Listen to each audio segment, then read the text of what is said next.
Dun dun dun dun dun dun dun dun dun dun dun dun. Love and Hip Hop ATL Season 4 Episode 5. The show was good. It was a little dry, but it was still good. Just finished watching the after show, and it had Margot on there, and she's still in love with her husband. She said that she cool with living two floors down from her husband because she likes the space, which is weird. Funky Deneva, he was the guest in the beginning of the show, and he went in on Mama D and Ernest when he was talking about a promissory ring. Even though on the show he said commitment ring or whatever, but then he did say promissory ring. So Funky Deneva, okay. He asked Margot a couple of questions, and like, if you knew what was going on, why do you want to be with this Nico dude? And hey, she want to be with her man. And I'm like, ugh. I just don't like the fact that she acting like she didn't care about them having a relationship, and the sex tape is what threw her over the edge. Like, it was a whole season where Mimi and Nico were happy with each other. They liked being together. They were in a relationship, and she wasn't causing no mess at that time. But after the sex tape, she's focused on her marriage and wanting to work it out, willing to move to other states. And from what she talked about with Jocelyn, she got her own career.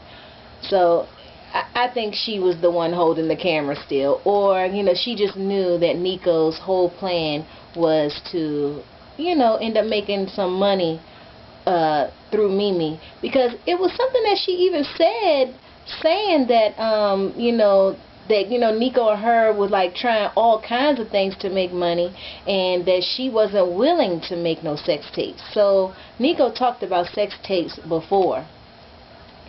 Okay, the show began with Jocelyn and Margot meeting, of course, and Jocelyn said that she knows her because she's seen her on blogs saying that she was moving to ATL. Remember, I already said, I was like, well, maybe, Stevie talked about Margot or something with her, but no. Jocelyn did it on her own. She knows who Margot is, so she couldn't wait to get around Margot to talk about who? Mimi. Jocelyn really just does not like Mimi, and the thing is, you don't like Mimi when you know that he was still living, having some type of relationship with his baby mother, while y'all was playing relationship or whatever behind her back. But she's the one with the really strong dislike for Mimi. It seemed like Mimi should have more of a dislike than how Jocelyn, is so gun-ho and finding ways to bring down Mimi, like bring her down a peg. Because she even said, talking about, she made a sex tape with a married man. Mimi didn't know he was married. Jocelyn, you was having sex with him when he had all these kids, and he trying to be with his baby mother. He was at least putting efforts in. So I mean, I want to like Jocelyn, but the way she acted this episode, I'm back to not liking her again. Okay, next was Mimi and Tiffany Fox. I really don't care about Tiffany Fox, because in the end, when Mimi set up a meeting with Jazzy Faye and Jessica Dimepiece and Tiffany to meet up with him to work on music, talk about music, she threw the handle, her and Jessica Dimepiece, and basically Jazzy Faye was like, he don't even want to work with Jessica Dimepiece, and Tiffany let Mimi know that, them working together is a no-go. So, yeah. Next, we see Mama D and Ernest. They meet at a restaurant looking all happy, blah, blah, blah. And it's just like, Mama D was just acting like a pure diva, you know what I'm saying? When she saw the promissory ring, she was like, is this from a crack in the box or whatever? And when her and Scrappy met up at the park or whatever, Mama D was looking cute at the park. He gonna also call it a cracker-jack ring. And I mentioned in a prior video that I was thinking that maybe Scrappy, how is he going to feel about Ernest and Mama D getting back together? He doesn't care, but he knows that his sister Jasmine is going to care. And later on in the show, Jasmine, Scrappy, Bambi, and Jasmine's boyfriend, Baby Father, they meet up at a restaurant to talk about, you know, the dinner that they're going to have with Mama D and Ernest, and Jasmine is not happy at all, and the boyfriend says that Ernest and Jasmine have unresolved issues. Okay, Carly Red, she meets up with Jocelyn at a stationery store because she's looking for wedding cards and everything, so she's serious about this wedding thing. For her to be so focused on a wedding, why did she, if they already married, how did she do that? And now all of a sudden she's so focused on doing everything the right way. Also, for the previews of the next show, she talking about she want to have a baby. Now she's ready to do everything right, but we can't forget that she has porn stuff on the internet. We know that she does drugs, and we know that, you know, she's been a little reckless with her body with the same person she married. I don't even want to, you know, go in. She had an abortion, and now it's like she's trying to turn this goody two shoes, and I'm like, I want to be positive with that, because everybody, you know, if they want to turn a new leaf and be better, it's a good thing. But for some reason, I don't think Jocelyn is sincere. That's what I'll say for now. I mean, hopefully she is, but it's just like she also has to question herself about, you know, what she did in the past, instead of acting like she didn't do anything in the past. You know, her and Mimi are on the same level, and they need to both want to be better people in this life. Alright, we end up seeing Kirk and Rashida. Kirk, I thought he said that he was $250,000 in the hole, but he tells her that it's like $150,000 or $100,000 in the hole.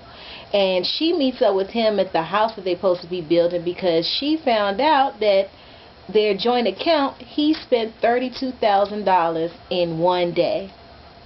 So they arguing about it. She wants to cancel the account that they got together, and Kirk is just like, hey, it's a joint account, you can't do that. He's just what she can't do. But come to find out, if you can use $32,000 in one day and get an apartment / office for you to have that new girl Ashley Nicole paying $3,500 a month for a place, and got your motorcycles and all of these things, she need to be able to open her shop if she want to. And it's just funny that you so focused on what you want to do, and what she wants to do is on the back burner, and it's also her money involved in this joint ventures that you are putting her in.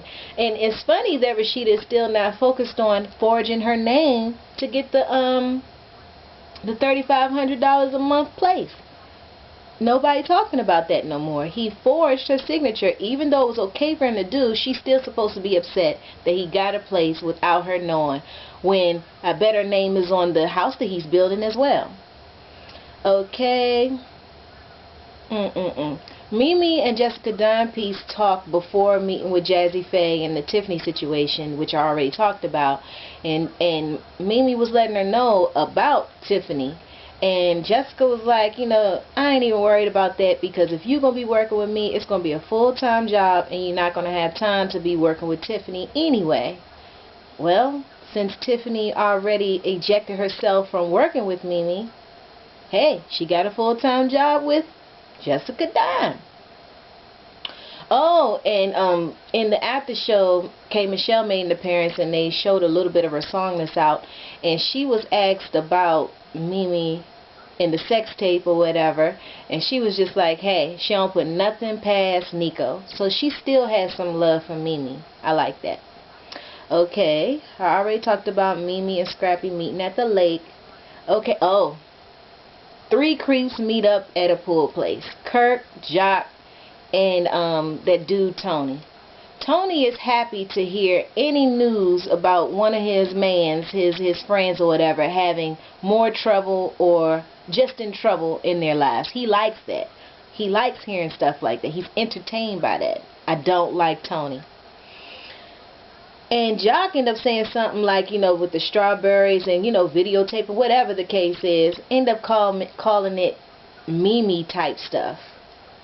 And I think somebody said some Mimi type stuff in a prior episode. Was it Jock? I don't know.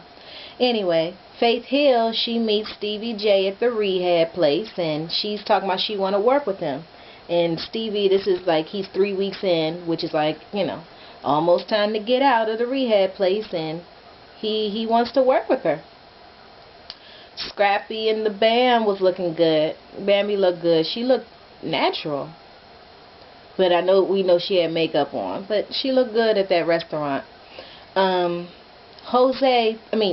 Jocelyn throws a party, and a dancing salsa party, and I thought it was at her house, but when she opened the door for somebody to come in, pre-Madonna, when she came in, it looked like it was a hotel, you know, maybe in a penthouse or whatever, but it wasn't at her house. And they were dancing the salsa and stuff, and they invite, what's her name, Margot.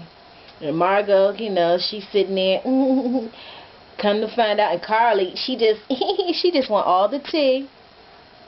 And what's it that when they talked about the sex tape, that was Jocelyn. That cracked me up. When you watch it, you'll know what I'm saying. Okay, anything else? Prima Donna, she looked different. Like, when she was walking in the place, she looked one way. When she was in the confessional, she looked another way.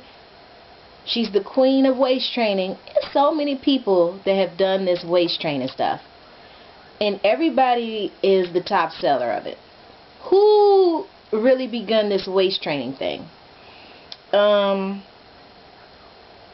Jessica does not want to be compared to anybody. That's another thing she said to Jazzy Faye. But hey, forget that, because Jazzy Faye said nope. And yeah, that was basically the show. Love and Hip Hop, ATL, Season 4, Episode 5. Okay, anything random. You can look at my video that I posted yesterday at the Billboard Music Awards. What else? I saw the Philomena movie. That movie had me cracking up, crying. Good cry. I enjoyed that movie. Anything else? Oh, the finale of American Crime. OMG. But it's going to be another season. I can't wait to see how it's going to, you know, unfold, because people dead. Anything else?